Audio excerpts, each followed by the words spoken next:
I've been doing carnivore for 2 years and I hit a stall. I was at 94-pound loss from January until last month.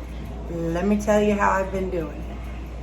I've been stalled at 94-pound weight loss since January of 2021, and this is what I'm doing.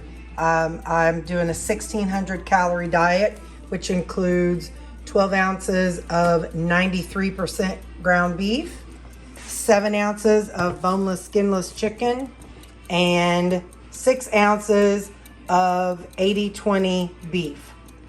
That ends up being 1,440 calories, and I use the rest of the calories for things like cheese, vegetables, whatever I need to fill that in. Recently, I've been having some bowel issues since I've added the vegetables. So this week I plan on taking the vegetables out. But this is how I am breaking my stall, and this is how I do my meal prep on the weekends to eat like a carnivore.